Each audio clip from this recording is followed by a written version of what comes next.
Assalamualaikum warahmatullahi wabarakatuh. Perkenalkan, nama saya Windy Anggraini dengan NIM 2020214339. Saya mahasiswi dari Universitas PGRI Palembang kelas A semester 5 dengan dosen pengampu yaitu Ibu Endang Surtioni, Magister Pendidikan, mata kuliah bimbingan dan konseling di sekolah dasar. Baiklah, di sini saya akan menyampaikan materi mengenai bimbingan karir bagi anak sekolah dasar. Nah, yang pertama yaitu ada tahapan dan karakteristik perkembangan karir peserta didik di sekolah dasar. Semua aspek perkembangan manusia, sosial, fisik, emosi, dan pendidikan saling berkaitan, tak terkecuali perkembangan karir. Perkembangan karir merupakan bagian dari perkembangan manusia. Karena yang pertama yaitu perkembangan terjadi sepanjang hidup manusia. Hal ini dapat digambarkan dalam batas-batas kematangan yang merujuk kepada tahap perkembangan yang dicapai. Yang kedua yaitu perkembangan individu dipengaruhi oleh faktor pembawaan dan lingkungan. Hal tersebut berarti bahwa faktor psikologis, sosiologis, pendidikan, ekonomis, dan fisik berpengaruh terhadap perkembangan individu. Yang ketiga yaitu perkembangan adalah proses yang kontinu. Perkembangan individu dapat dibantu melalui intervensi seawal mungkin dan berlangsung sepanjang hidup. Ini berarti bahwa program yang hanya berpusat pada tahap perkembangan tertentu akan mengurangi efektivitas perkembangan. Yang keempat yaitu sekalipun perkembangan itu kontinu, ada aspek-aspek yang dominan dalam berbagai periode perkembangan. Yang kelima yaitu perkembangan individu mencakup diferensi dan integrasi konsep diri dan persepsi tentang dunianya. Strategi intervensi harus dirancang untuk membantu individu pada saat berada dalam kematangan normal daripada intervensi yang bersifat remedial. Yang keenam yaitu program intervensi, termasuk bimbingan karir harus memperhatikan keragaman individual tersebut. Nah, adapun yang kedua yaitu tentang teknik bimbingan karir bagi peserta didik di sekolah dasar. Bimbingan karir di sekolah dasar dapat dilaksanakan dengan berbagai teknik seperti yang pertama yaitu terpadu. Dalam KBM, teknik ini merupakan teknik yang paling memungkinkan mengingat pelaksanaan bimbingan di sekolah dasar adalah guru. Dalam teknik terpadu, guru hendaknya meneliti materi kurikulum yang dapat disisipi bimbingan karir. Yang kedua yaitu paket. Bimbingan karir dikemas dalam bentuk modul yang terdiri dari satu topik dan subtopik pembahasan. Yang ketiga yaitu bacaan. Dalam hal ini, siswa disuruh untuk membaca riwayat hidup orang-orang yang berhasil.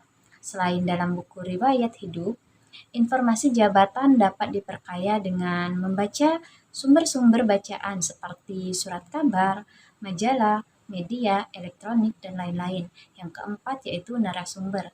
Wawasan murid tentang dunia pekerjaan dapat pula diperoleh dengan mendatangkan narasumber ke sekolah untuk berdialog dengan anak-anak, dapat pula ditugaskan untuk berdialog dengan orang tua masing-masing.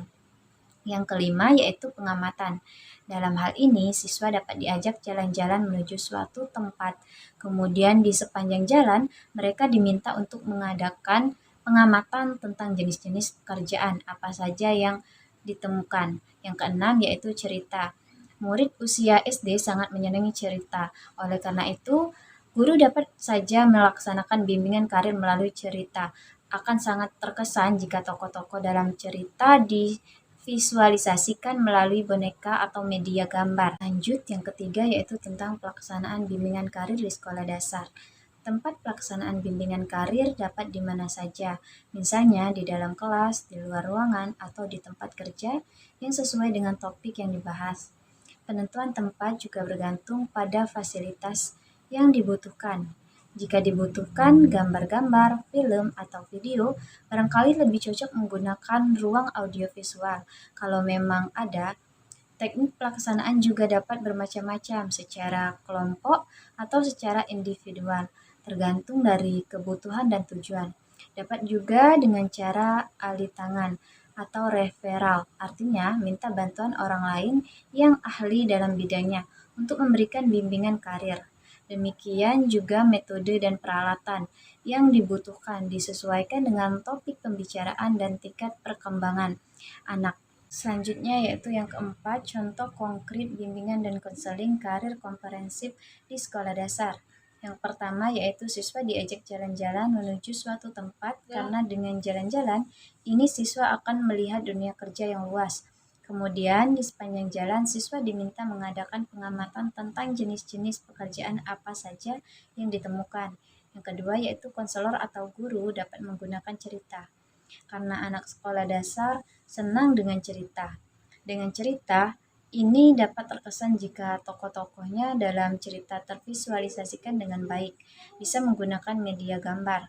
Yang ketiga yaitu konselor atau guru menyuruh siswanya membaca, baik itu membaca buku, majalah, koran, dan media elektronik lainnya tentang macam-macam pekerjaan yang di dalamnya ada kisah-kisah keberhasilan dari tiap-tiap pekerjaan. Baiklah, mungkin itu saja yang dapat saya sampaikan.